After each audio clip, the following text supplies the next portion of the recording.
오늘도 우리 본문 통해서 주여 회복하여 주옵소서. 주의 말씀 두 번째 말씀입니다. 먼저 하나님께 제단을 쌓아라. 제목과 함께 은혜 받는 그런 시간 갖도록 하겠습니다.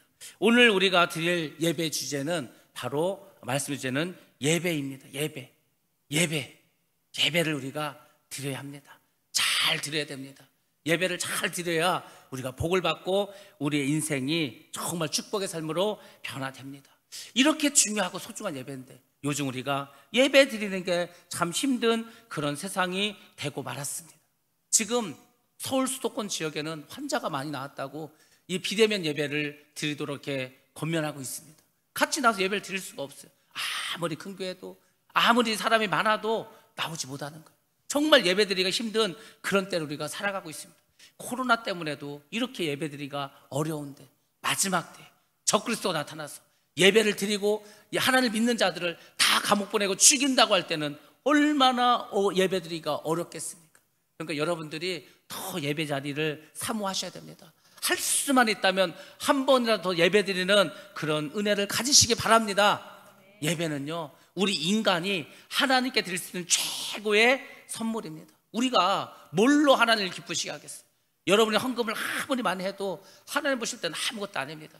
여러분이 온갖 것으로 다 하나님께 좋은 옷을 드리고 뭘 해도 다 소용없습니다. 우리가 하나님께 드릴 수 있는 최고의 선물, 하나님께 가장 영광 돌릴 수 있는 것은 바로 예배입니다. 그래서 여러분들이 예배에 더욱 힘쓰셔야 합니다. 예배가 얼마나 소중합니까? 예배 가운데 얼마나 많은 일들이 일어납니까? 예배의 중요성은 두말하면 잔소리입니다. 최고로 중요한 것이 우리 예수를 믿는 사람들이, 하나님을 믿는 사람들이 가장 중요한 것은 바로 예배를 드리는 것입니다. 지금같이 예배드리기 더 힘든 이때에는 여러분 이렇게 생각하세요. 기도하기 힘들 때 더 기도하시기 바랍니다. 예배드리기 힘들 때 더 나와서 예배드리시기 바랍니다.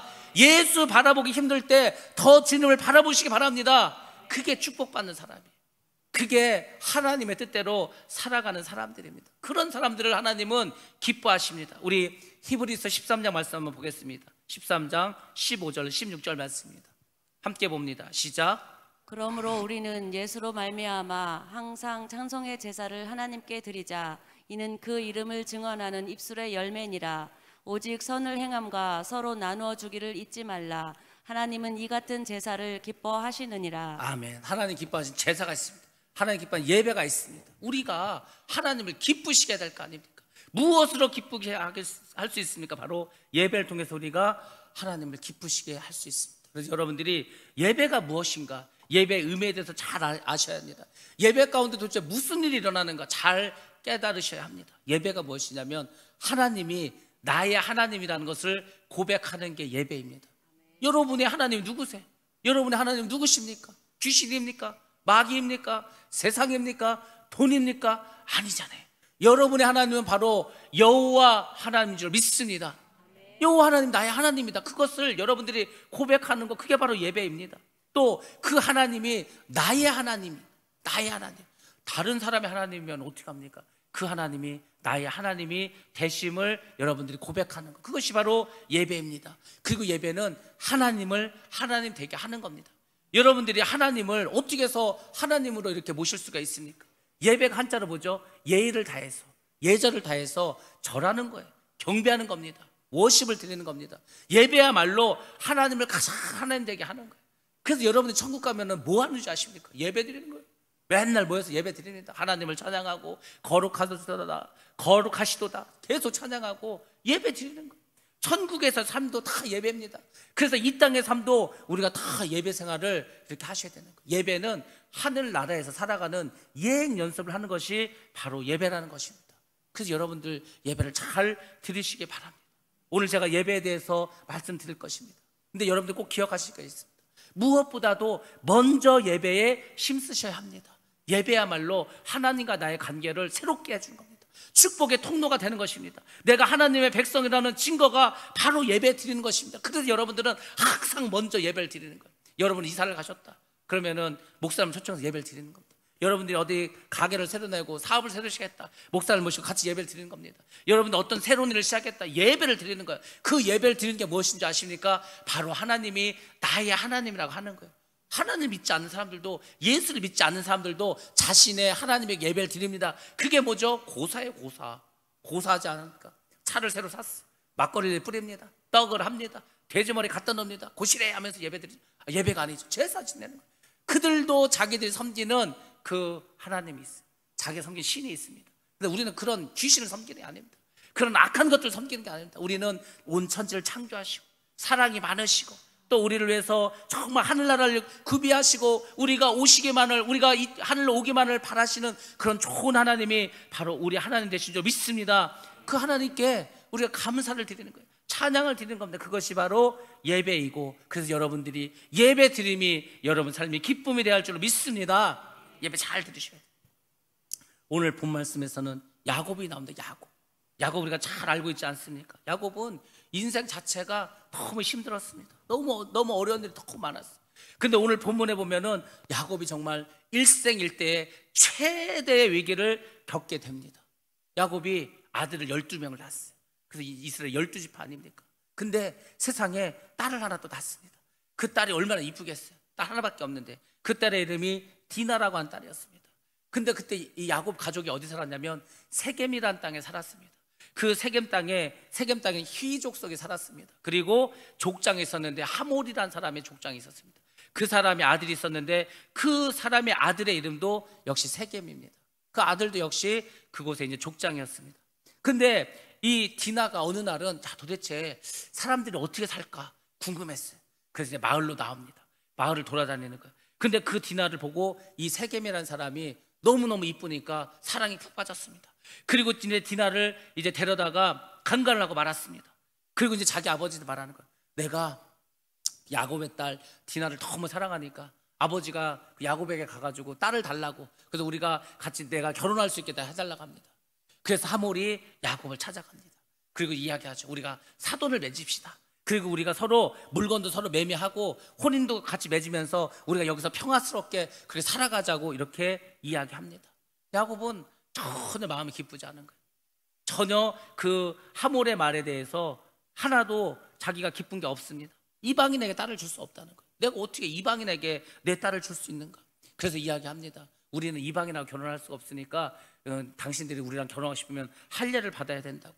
그래서 모든 남자들이 할례를 받게 합니다. 그리고 이제 3일째가 지났습니다. 가장 고통스럽고 아플 때 이제 야곱의 아들인 시므온과 레위가 자기 여동생의 복수를 하기 위해 했다고 칼을 들고 가서 그 남자들을 다 죽여버립니다. 성읍에 있는 남자를 다 죽여요.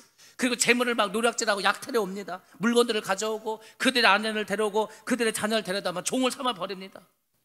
엄청난 일이 벌어졌어요. 이게 소문이 쫙 퍼집니다.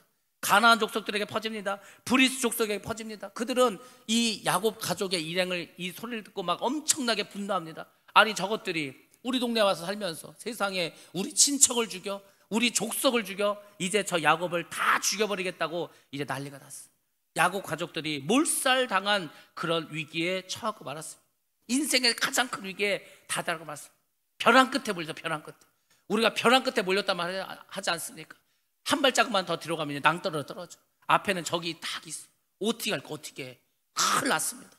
정말 이제는 앞이 캄캄한 그런 일을 겪고 말았습니다. 근데 그때 어떻게 야곱이 했는가?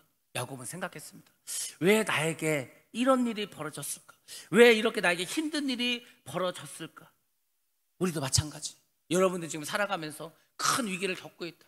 어려움을 겪고 있다. 그러면 여러분 먼저 생각할 게 왜 나에게 이런 일이 생겼을까? 나에게 어떤 문제가 있을까? 나에게 어떤 안 좋은 일이 있었길래 이런 문제가 생겼을까? 영적으로 여러분들이 해석을 해야 합니다. 야곱은 생각했습니다. 야곱은 지난 10년 동안 세겜 지역에 살았습니다. 그곳에서 하나님께 제단을 쌓지만 하나님을 간절히 찾진 않았습니다. 왜냐하면 형 에서하고 화해를 했어요. 그래서 이제 더 이상 야곱에는 문제가 없습니다. 형 에서하고도 화해를 했죠. 자녀들도 많죠. 그다음에 동물도 많이 있죠. 가축도 많이 있죠. 그러니까 별로 문제가 없어. 먹고 사는데 문제가 없습니다. 배부르고 등 따셨습니다. 그러다 보니까 하나님을 간절히 찾지 않았습니다. 미지근한 신앙생활을 하고 말았습니다. 믿음이 약해져 버렸습니다. 우리도 마찬가지. 우리도 배부르고 등 따십니다. 모든 일 잘 해결됩니다. 그냥 하나님의 은혜로 두루두루 다 만사 형통입니다. 그럼 우리의 믿음이 더 기뻐하고 감사해야 되는데 그렇지 않습니다. 그냥 하나님을 멀리합니다. 그저 세상하고 그냥 뭐 한 발은 세상에 한 발은 교회 하면서 그냥 그렇게 둥글게 살아가려고 합니다. 우리의 믿음이 약해지게 됩니다. 그러다 이제 어떤 사람들은 예배에도 빠지기 시작합니다. 기도의 시간이 줄어들게 됩니다. 그리고 말씀을 사모했던 그 마음도 없어지는 거예요. 그전에는 말씀만 들어도 눈물이 났습니다. 말씀만 들어도요, 그냥 이루 말할 수 없는 은혜가 넘쳐났습니다. 근데 그런 은혜가 사라지는 거예요.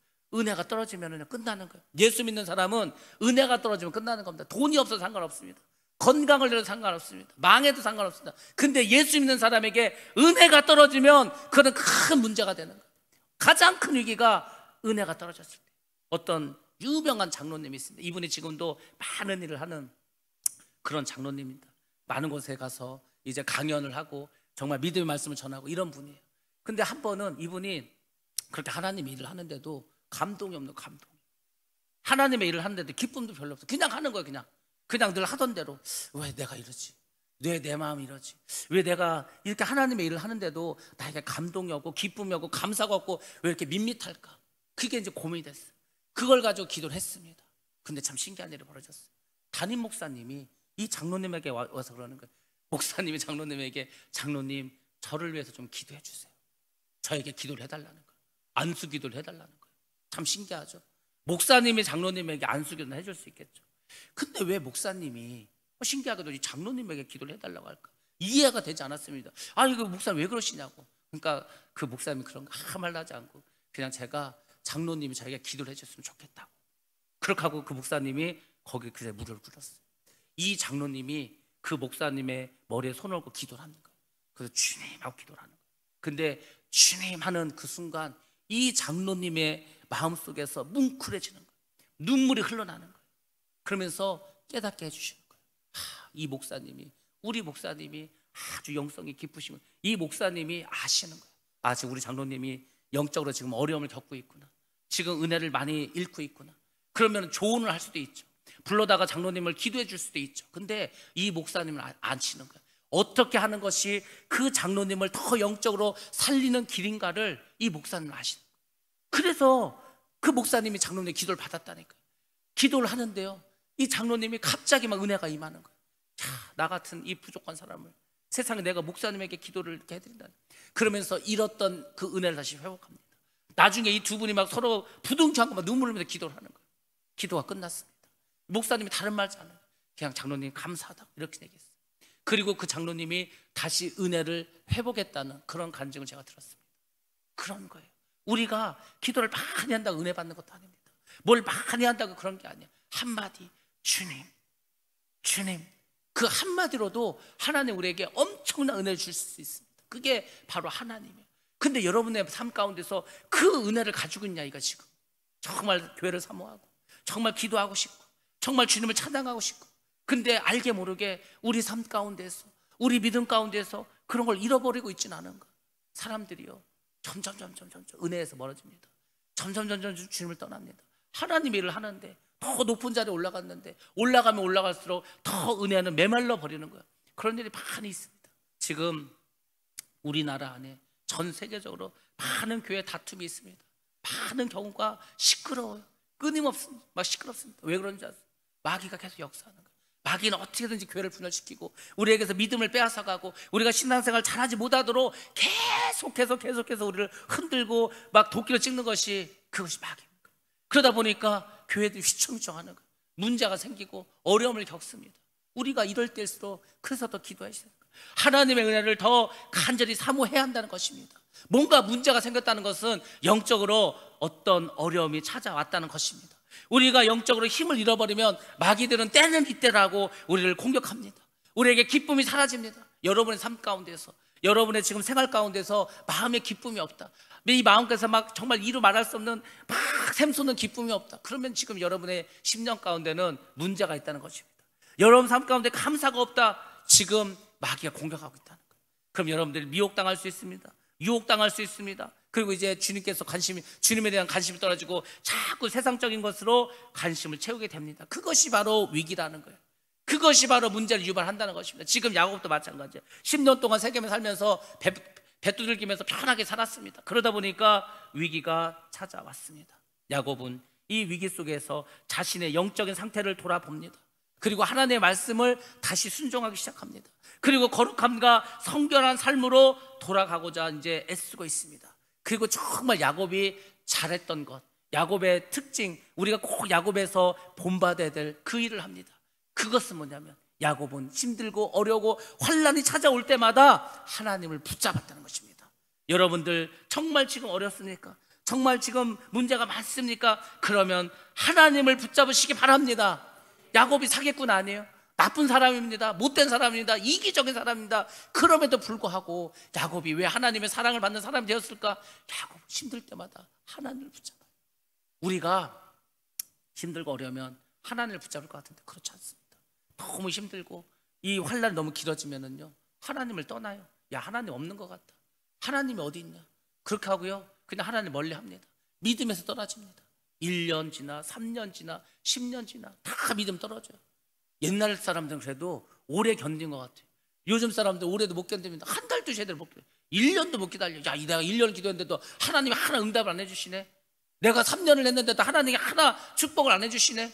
그래서 1년 3년, 옛날 사람들은 평생 기도했습니다. 10년은 기본을 했습니다. 여러분들이 어떤 문제를 가지고 환난과 핍박 가운데서도 10년을 기도해 보셨습니까? 10년 동안 응답이 없는다 하더라도 믿음을 잃지 않고 끊임없이 한 마음으로 일심으로 그 믿음을 붙잡고 나아가십니까? 그런 사람들이 갈수록 줄어드는 거예요. 옛날에는 그래서 기도마다 사람들이 늘었다니까. 부흥회 때마다 사람들이 많아졌다니까. 심령의 부흥이 일어나니까. 내 마음에 믿음이 없는 게 문제지 문제가 아니라니까. 어떠한 문제도 내가 믿음이 있다면, 내가 하나님을 붙잡으면 더 이상 문제가 되지 않습니다. 왜? 하나님 함께 하시는데, 하나님 역사해 주실 건데, 하나님이 해결해 주실 건데, 이 믿음이 있으니까 이길 수가 있습니다. 근데 믿음이 없으면요, 작은 문제도 넘어져요. 지금 많은 사람들이 그렇게 해서 하나님을 떠나고 하나님의 은혜를 잃어버리고 살아가고 있습니다. 야곱은 인생의 위기 때마다 하나님을 바라봅니다. 그리고 믿음으로 결단을 해야 됩니다.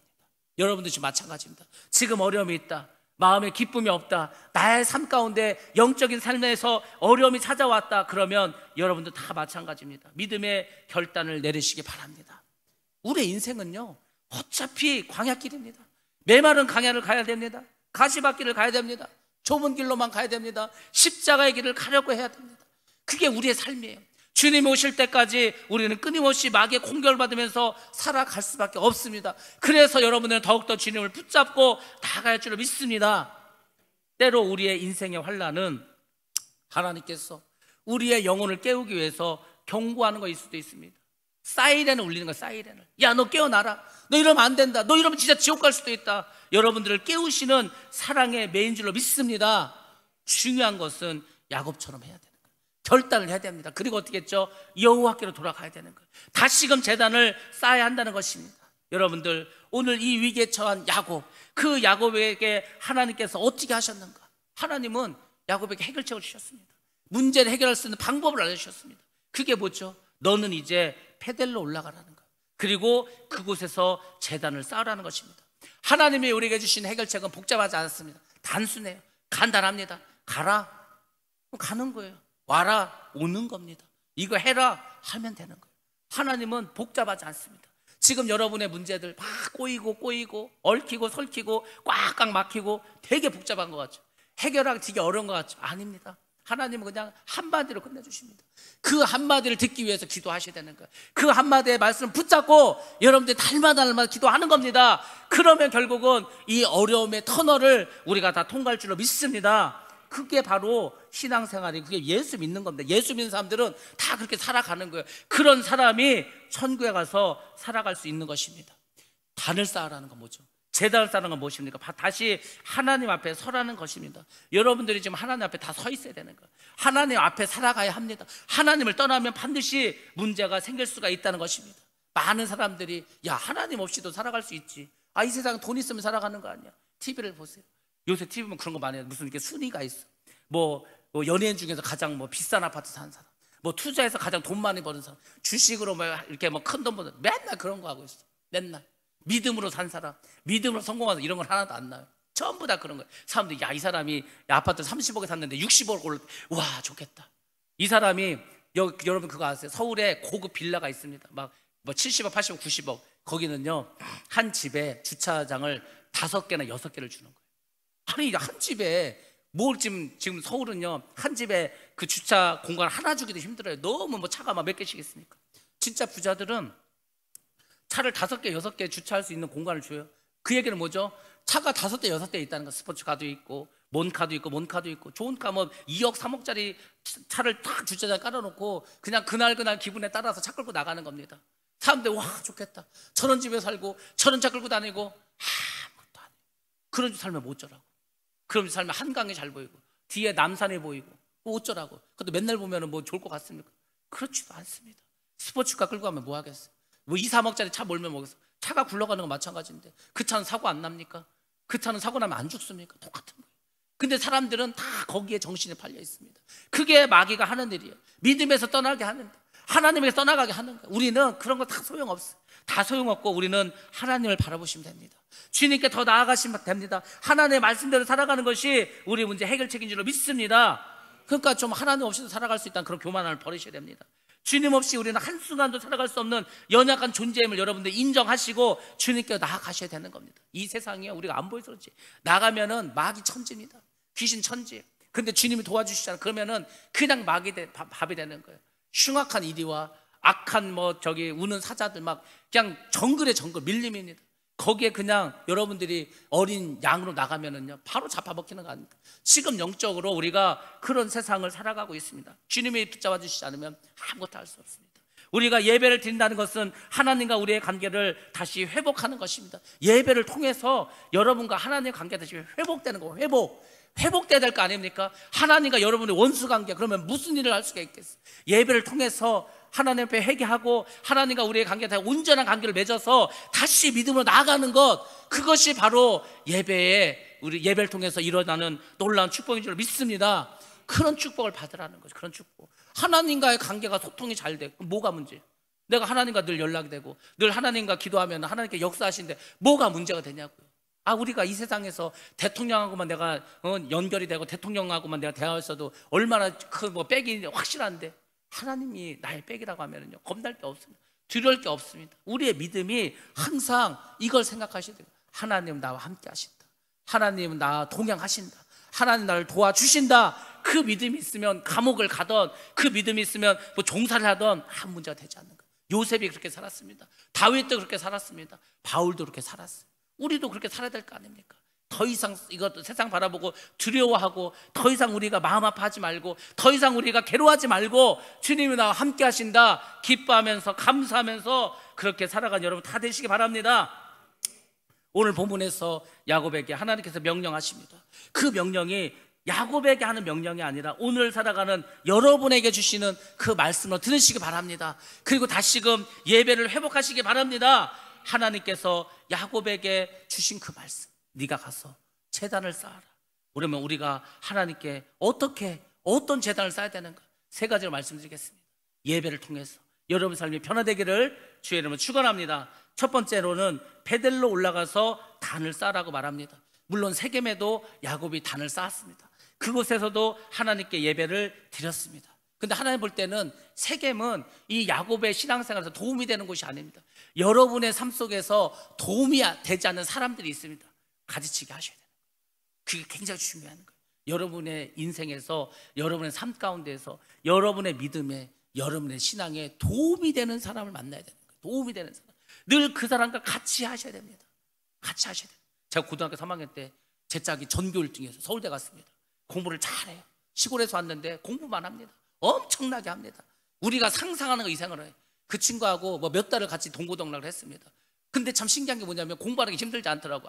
저는 그 생각이, 저때 전교 1등들은 저렇게 공부를 많이 하고 노는 날도 없고 저렇게 새벽 늦게까지 공부하고 얼마나 힘들까, 얼마나 어려울까 했는데 아니더라고. 그 친구하고 몇 달을 같이 생활을 했는데 공부하는 게 그렇게 힘들지 않더라고. 어렵지도 않더라고. 그러니까 공부 잘하는 학생하고 어울리면 공부 잘할 수밖에 없는 거예요. 기도 많이 한 사람이 있습니다. 기도 많이 한 사람하고 같이 맨날 기도하려고 갈 거 아니에요. 1시간 어떻게 기도하지, 1시간을. 근데 그 사람하고 같이 기도하면 1시간 힘들지 않아요. 2시간 어떻게 기도하지? 2시간도 하면 합니다. 3시간도 합니다. 4시간도 합니다. 그러니까 내 주변에 누가 있냐가 중요한 거예요. 여러분의 주변에서 맨날 돈 자랑하는 사람이 있습니다. 맨날 부동산 이야기하는 사람이 있습니다. 맨날 주식 얘기하는 사람이 있습니다. 그런 사람들과 있으면 맨날 그런 얘기만 듣는 거예요. 내 관심 다 글로 가는 겁니다. 우리는 그렇게 사는 게 아니에요. 우리는 주님을 생각해야 됩니다. 주님을 바라보셔야 합니다. 항상 우리는 우리 주변에 하나님을 사랑하는 사람들이 있어야 되는 거예요. 하나님 볼 때 야곱이 세겜 땅에 살아서는 절대로 믿음 생활을 할 수가 없습니다. 그래서 세겜을 떠나서 베델로 올라가라고 말씀하십니다. 그곳에 가서 단을 쌓기를 원하고 계십니다. 세겜은 야곱에게 거룩한 영향력을 줄 수가 없습니다. 왜? 다 우상 숭배하는 곳입니다. 다 세속적인 것입니다. 다 인본적인 곳이 바로 세겜 땅이었습니다. 여러분들이 지금 주변에 인간적이고 세상적인 말만 하는 사람이 있다면 그곳을 과감히 떠나셔야 합니다. 하나님은 그 시대와 그 상황에 따라서 우리에게 새로운 은혜를 주십니다. 우리가 삼국시대가 있어요. 고려시대가 있습니다. 조선시대가 있습니다. 지금은 무슨 시대인지 아십니까? 지금은 여성시대가 아니고 지금은 코로나 시대입니다. 코로나 시대. 코로나가 시대가 돼버렸어요. 이게 1년이 넘었는데 끝이 생각이 없습니다. 언제 끝날지도 모릅니다. 전 우주가, 전 세상이, 온 세상이 다 코로나로 지배당했습니다. 코로나가 지배하는 세상 아니야? 그럼 코로나 세상이지. 이 코로나 세상을 여러분들 어떻게 사실 거예요? 교회 나오지 말라면 교회 안 나오고, 그래서 믿음에 떠나고 이렇게 사실 겁니까? 아니라니까. 그래서 하나님께서는 코로나 시대에 맞는 은혜를 우리에게 주시는 거예요. 그 은혜를 받으셔야 됩니다. 그 은혜는 새로운 은혜예요. 특별한 은혜입니다. 그 은혜를 받으셔야 됩니다. 이제 정말 이 세상의 마지막에 왔습니다. 적그리스도가 출현했습니다. 예수를 믿는 사람 핍박을 하는 거예요. 그때는 여러분은 어떤 믿음을 가셔야 돼요? 마지막 시대에 맞는 은혜를 갖고 살아가는 거예요. 그때 맞는 믿음을 가지고 살아가셔야 합니다. 하나님께서는 시대와 상황에 따라서 필요한 은혜를 우리에게 내려주십니다. 그러니까 그 은혜를 받으셔야 될 거 아니에요. 뭐를 통해서 받는다고? 예배를 통해서 우리가 합당한 은혜를 받게 될 줄 믿습니다. 하나님 그걸 훈련시켰어요. 이스라엘 백성에게 훈련시켰습니다. 그래서 만나를 주실 때 어떻게 주셨어요? 야, 너희가 매일 아침에 가서 만나를 거둬라. 어떤 사람 귀찮으니까 이틀치를 걷어놨어. 그 다음날 되니까 막 썩는데 냄새가 너무 고약한 거야. 그래서 야, 이 만나는 매일매일 먹어야 되겠고, 그걸 훈련시켰습니다. 그 영적 의미가 뭡니까? 야, 나 어제 엄청나게 은혜 받았어. 어제 세상에 그 말씀 듣고 나 너무 은혜 받았어. 어제 은혜 받은 거 어제 받은 거고, 오늘은 또 새로운 은혜를 받아요. 내일은 또 새로운 은혜를 받아야 됩니다. 만나의 의미는 그건 거예요. 너희가 영적으로 은혜를 받고 영적인 양식을 먹어야 되는데 어제 많이 먹었다고 오늘 굶는 게 아니다. 어제는 어제대로, 오늘은 오늘대로 말씀을 들으셔야 되는 거예요. 그러니까 여러분들 나는 예배를 막 그동안 수도 없이 드렸는데, 그동안 수도 없이 지난 거는 옛날 얘기예요. 오늘은 또 예배 드려야 되는 거예요. 내일 또 예배 드려야 되는 거예요. 주님이 오시는 그날까지 예배 드려야 됩니다. 그리고 천국에 가서도 우리는 예배 드려야 할 줄로 믿습니다. 그게 바로 예수 믿는 삶이라는 것입니다. 예배 드리는 게 얼마나 중요한지 아십니까? 예배 드리는 것은 엄청난 역사가 있습니다. 미국에 가면은 뉴욕에 뉴욕 남교회라는 교회가 있습니다.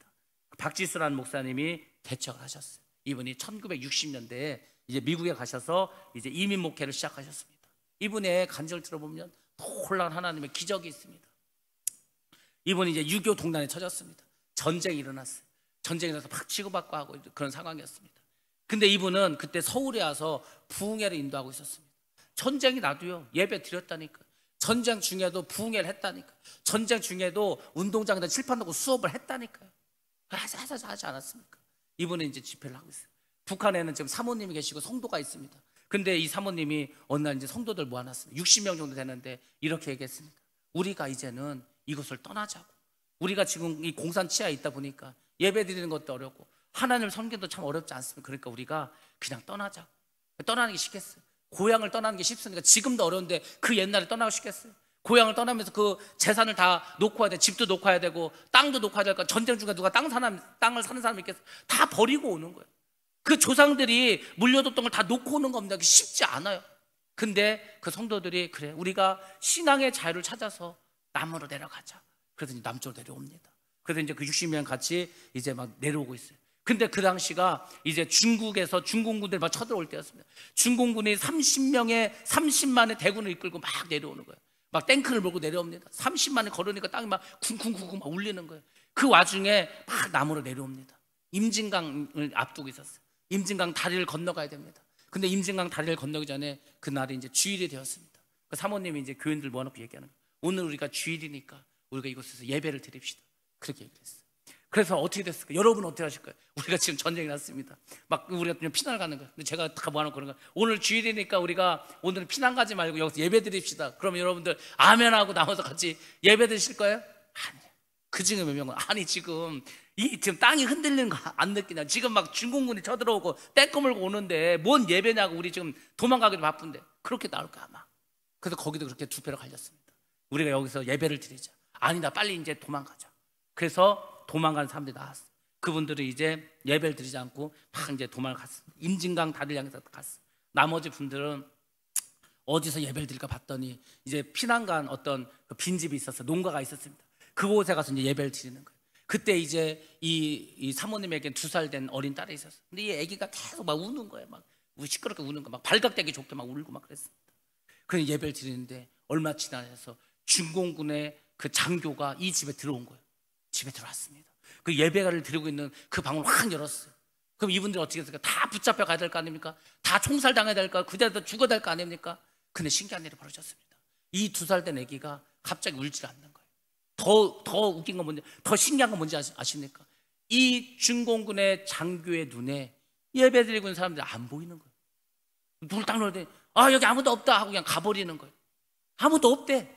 하나님은요 마지막 순간에, 정말 위급한 순간에는 이렇게 기적을 베풀어 주십니다. 여러분들이 삶 가운데 왜 기적이 안 일어난지 아십니까?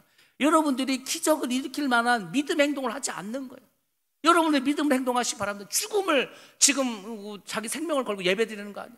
그런 일이 있으니까 하나님이 그 중공군 그 장교 눈을 가려서 안 보인, 여기 사람이 없다는 거예요. 가버렸습니다. 그래서 이분들 예배를 드렸습니다. 예배를 드리고 이제 다시 남을 향해서 임진강으로 갑니다. 근데 가서 보니까 세상에 그 먼저 갔던 사람들, 그 사람들이요 폭격을 당해가지고 다 죽어 있는 거예요. 팔다리가 잘려 있고 내장이 터져 있고 얼굴에 막 살이 다 찢겨 있고 성경책은 막 찢어져서 막 흩어져 버려 있고 그런 일이 있어요. 이게 실화야 실화. 이런 일을 경험했어요. 이분들이 그래서 서울에 내려와서 교회를 하다가 이제 60년대 미국으로 가게 되었습니다.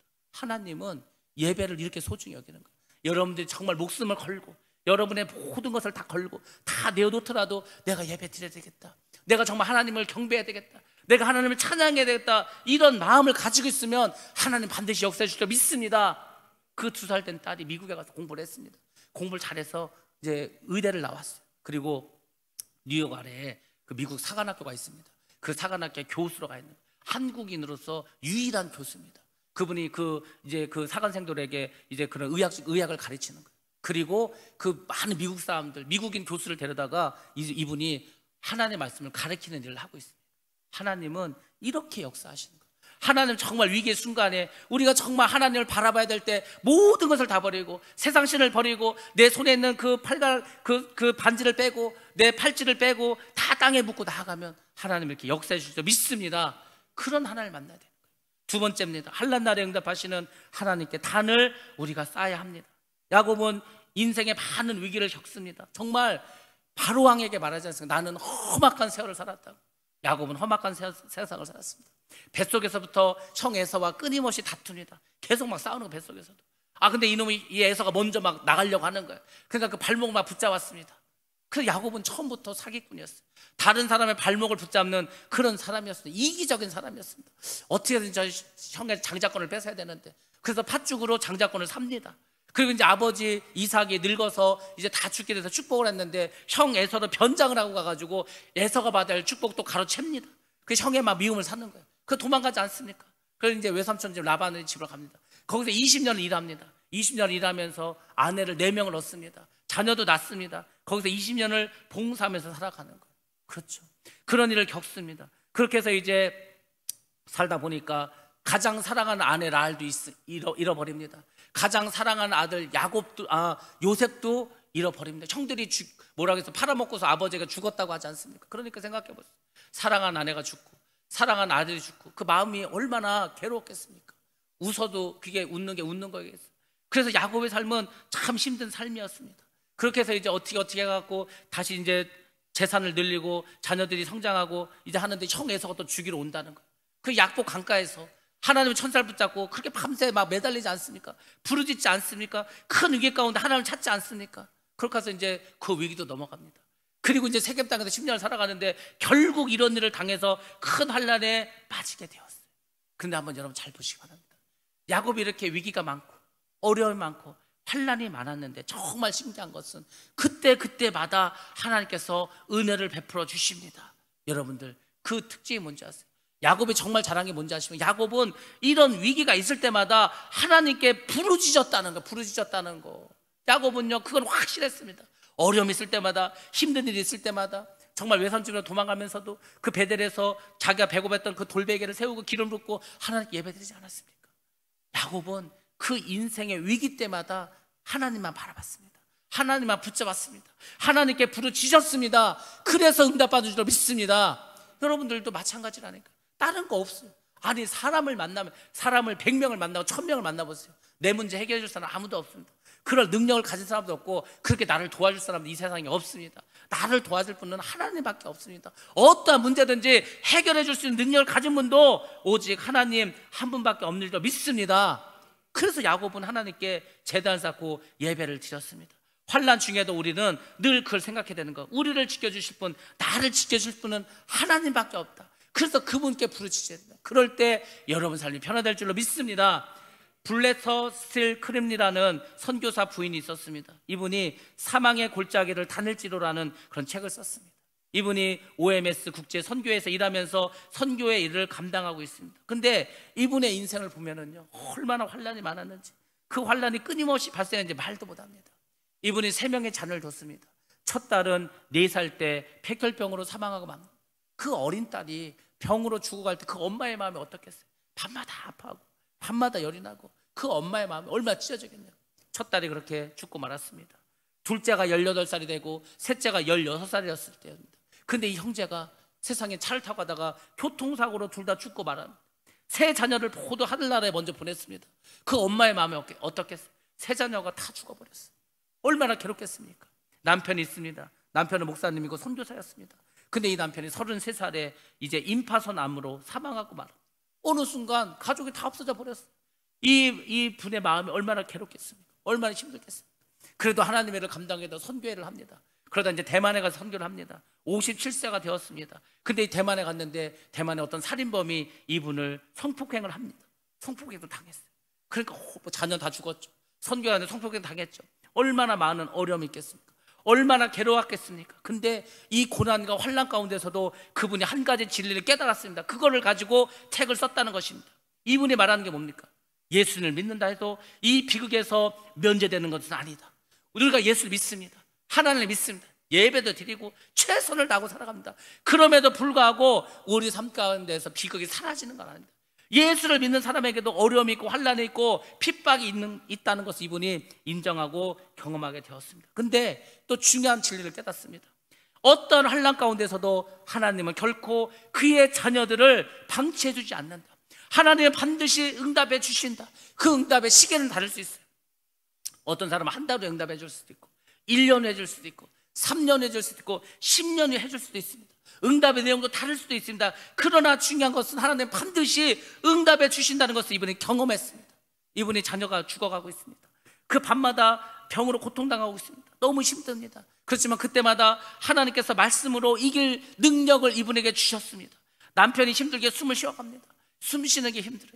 사람이 죽을 때 죽는 순간에 가장 힘든 게 뭔지 아십니까? 숨 쉬는 게 힘들어요. 숨 한 번 쉬려면요 너무 힘든 거예요. 그래서 그 숨이 결국 끊어집니다. 그게 사망 아니에요. 숨 쉬는 게 힘든 거. 나중에는 숨 쉬는 것 자체가 힘듭니다. 그 남편에게 힘들게 숨을 쉽니다. 그 순간에도 하나님께서는 오셔서 말씀으로 이분을 치유해 주셨습니다. 아무리 큰 어려움이 있더라도 하나님께서 나를 지켜주신다. 아무리 힘들어도 예배를 드릴 때마다 하나님 나에게 능력을 주셨다. 이것을 이분이 경험했습니다. 그래서 자기 삶이 그렇게 고통스럽고 힘들었지만 그래도 예배 드림으로 하나님 주시는 그 은혜로, 그 하나님 주신 능력으로 자신을 이길 수가 있었다고 이렇게 고백했습니다. 이분의 고백이 여러분의 고백이 되시기 바랍니다. 여러분 힘들 때마다 주님을 찾으시고 주님께 간구하시고 기도하시고 부르짖기 바랍니다. 하나님 반드시 응답해 주시리로 믿습니다. 마지막으로 손해를 감수하는 사람을 하나님은, 그 사람에게 하나님은 축복의 단을 통해서 역사해 주십니다. 야곱과 그의 집안 사람들은 이제 베델로 떠나게 될 때 자신이 가졌던 모든 더러운 것들, 악한 것들, 세상적인 것을 다 땅에 묻었습니다.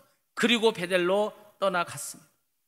우상을 버리고 의복을 바꾸고 액세서리를 다 땅에 묻고 갔습니다. 우리가 온전히 하나님을 따르려면 버려야 할 것이 있습니다. 버릴 게 있다니까요. 그걸 버리지 못하면, 그걸 땅에 묻지 못하면 우리의 삶은 편화되지 않습니다. 이들은 자기의 소유, 세상적인 것, 불신앙적인 것, 몸에 있는 모든 액세서리, 금은 보석을 다 빼고 땅에 묻고 베델로 떠났습니다. 우리가 꼭 기억하시기 바랍니다. 예수를 믿을 때, 예수를 잘 믿으려 할 때 여러분들 경제적으로 이제 불이익을 당할 수 있습니다. 손해를 볼 수 있습니다. 그렇지만 그 손해를 각오하시면 반드시 하나님은 그 이상으로 채워주시고 축복해 주실 줄로 믿습니다. 제가 새벽 예배 때 드린 말씀인데 못 들은 분들이 있어서 다시 한번 말씀드립니다. 어떤 장로님이 계십니다. 이분이 기업의 총수입니다. 아주 믿음이 좋으신 분입니다. 이분이 어떤 목사를 만나 식사를 하면서 이런 간증을 했습니다. 자기의 고향이 북한이라는 것, 북한 해주 땅이라는 곳입니다. 그 당시에 우리나라에서 사과가 잘 되는 곳이 대구와 해주였습니다. 왜 사과가 잘 되냐면 일교차가 심해요. 왜? 여기는 분지 지형이기 때문에. 그래서 북한에서는 사과하면 해주였습니다. 근데 그 당시가 언제냐면 이제 해방이 되고 그리고 이제 6.25 전쟁이 터지기 전입니다. 우리나라에는 미군이 들어와 있었고 북한에는 소련군이 들어와 있습니다. 그 당시였습니다. 소련군이 이제 지배하고 있던 그런 때였습니다. 마을마다 이제 큰 이제 스피커가 있었어요. 방송, 뭐 라디오 이런 게 다 없으니까. 그래서 이제 뭐 정보를 알려줄 때 스피커를 통해서 했습니다. 어느 날 스피커에서 소리가 들려옵니다. 오늘 밤에 영하로 떨어진다고 합니다. 그러니까 여러분들 빨리 오늘 다 온 가족이 가서 사과를 다 따라하는 거예요. 안 그러면 얼어버리니까. 그렇게 이제 방송이 나왔습니다. 그때 그분은 삼형제가 살았는데 이 삼형제가 다 결혼하고 아버지와 함께 부모님과 함께 살았다고 합니다. 그분의 아버지도 역시 장로님이셨습니다. 그래서 이제 자기는 둘째였는데 아버지에 가서 이야기하면 아버지 오늘 밤에 막 얼음이 얼고 추워가지고 사과가 온다고 하니까 우리 사과를 따러 가자고 이렇게 이야기했다고 합니다. 그랬더니 이 아버지께서 이렇게 말씀하시죠. 야 오늘이 무슨 날인데 사과를 따냐는 거야. 무슨 날인데. 야 오늘이 주일날인데 주일날 예배를 드려야지 무슨 사과를 따냐고 이렇게 이야기했답니다. 그때 이제 형이 큰 아들이 아버지께 말합니다. 아니 아버지 그래도 우리가 1년 농사인데 1년 농사인데 망치가 생겼는데 지금 다른 교인들 다 지금 사과 따러 갔는데 우리도 가야 될 거 아닙니까? 이렇게 말했어요. 그때 아버지가 말합니다. 야 이놈들아 굶어 죽어도 하나님의 뜻이다. 우리가 남이 지옥 간다고 니들 지옥 같이 따라갈래? 이렇게 말을 하고 그 가족이 다 그날 교회로 갔다고 합니다. 다 예배드리러 갔습니다. 가서 보니까 이 장로님 가족들만 예배드리러 왔습니다. 예배를 드렸어요. 그날 밤 추웠습니다. 서리가 내리고 사과가 다 얼어버리고 말았습니다. 안 믿는 사람들이 말합니다. 야, 저 집이 예수 믿더니만 다 망해버렸다고. 교회 다니는 교인들도 말합니다. 비웃으면서 말합니다. 예수를 믿으려면 지혜롭게 믿어야지. 저렇게 예수를 미련하게 믿는다. 저러니까 하나님께 하나님의 영광을 가린다고 욕을 먹습니다. 그래서 마음이 얼마나 아프겠어요. 그러니까 이제 2주가 흘렀습니다. 2주가 흘렀습니다. 14일이 지났어요. 그날도 주일날이었습니다. 소련 군들이 그 마을을 약탈을 왔습니다. 그래서 집집마다 들어가서 사고 창고에 가서 사과를 다 빼갑니다. 사과 훔쳐가는 게 아니고 야 이 집이 사과가 많은가 보니까 부자인가 보다. 안방에 들어갑니다. 그 당시 최고의 정말 가전제품 그 미싱을 훔쳐갑니다. 그 집에 있는 금은 보화를 다 훔쳐서 갑니다. 다 훔쳐갔어요. 이 장로님 집에 왔더니 여기는 사과 창고에 사과가 하나도 없는 거예요. 그래서 이 집은 벌써 누가 털어갔나 보다 하고 그 집은 그냥 갔습니다. 6월의 역사가 일어났습니다. 그렇게 돼버렸어요. 세상에. 그렇게 해서 이제 어떻게 됐습니까? 그 집은 하나도 피해를 당하지 않았습니다. 여기서만 이야기가 끝나도 얼마나 은혜스럽습니까? 여기서만 이야기가 끝나도 얼마나 하나님의 역사가 대단합니까? 근데 여기서 끝나지 않았습니다. 이제 명절이 다가왔습니다. 추석이 되었어요. 그러니까 이제 사람들이 추석이 됐으니까 뭐 제사를 지내야 될 거 아니에요. 제사를 지낼 때 과일을 올려야 될 제수용 과일인데 사과가 필요한데 북한은 사과가 없는 거예요. 그래서 사과 장수들이 다 이 집에 몰려옵니다. 값은 얼마를 줄더라도 다 줄 테니까 언사과라도 팔아라. 언사과라도. 근데 이 언사과가 조금 풀리다가 또 얼다가면서 더 달아졌어요. 더 맛이 더 있었습니다. 그래서 이분들 그때 사과를 팔았는데 10년 농사진 것보다 더 많이 벌었다고 합니다. 10년 농사진 것보다. 이때 이분이 하나님을 경험했어요. 하나님의 살아계심을 깨달았습니다. 하나님께 예배드리는 것이 이런 거라는 것을 철저하게 깨달았어요. 이분이 남한에 와서 사업을 합니다. 그리고 그 믿음을 가지고 오직 예수로 오직 예배드리는 것으로 하나님께 영광을 돌렸습니다. 그래서 이렇게 큰 회사를 하게 되었다는 그런 간증이 있습니다. 야곱은 베델로 갔습니다. 삼촌 집에서 20년, 세겜에서 10년, 30년 만에 하나님을 만났던 다시 그곳 베델로 돌아왔습니다. 근데 30년이 흐른 그 후에 야곱의 모습은 과거보다 더 연단받았습니다. 더 성숙된 모습으로 돌아왔습니다. 그리고 그곳에서 제단을 쌓았습니다. 지금 여러분의 모습을 돌아보시기 바랍니다. 여러분은 지금 베델로 돌아가셨습니까? 여러분은 하나님께 첫사랑을 받고 은혜를 받은 그 장소에 지금 있으십니까? 정말 진심으로 하나님께 예배를 드리고 하나님을 섬기고 계십니까? 요즘 세상 사람들 어떻게 살아가고 있습니까? 굉장히 이기적입니다. 너무 이기적으로 살아가고 있습니다. 근데 믿는 사람들도, 교인들도 어떻게 살아가고 있습니까? 사사시대처럼 살아가고 있습니다. 자기의 소견에 옳은 대로 행하고 살아가고 있습니다. 예배도 마음대로 예배도 자기들의 소견에 옳은 대로 예배도 드리고 살아가고 있습니다. 믿음 생활도 자기 생각대로 하고 있습니다. 전부 다 내가 복음에 빠져서 살아가고 있습니다. 성경이 필요 없어요. 왜? 내 생각대로 믿고 살아가니까. 이런 세상 우리가 살아가고 있습니다. 이럴 때일수록 여러분들 하나님을 바라보시기 바랍니다. 더 믿음으로 살아가시기 바랍니다. 인간적인 인정에 매여서 하나님 뜻을 저버리는 그런 어리석은 우를 범하지 말고 오직 하나님만 바라보면서 살아가시기 바랍니다. 여러분 삶 가운데서 예배를 회복하시기 바랍니다. 은혜를 간구하시기 바랍니다. 주님, 그 한마디로 여러분의 마음속에서 정말 심령의 깊은 곳에서 눈물이 흘러나올 수 있는 그런 은혜를 회복하시기 바랍니다. 간절히 구하시기 바랍니다. 하나님 반드시 응답해 주시고 축복해 주실 줄 믿습니다.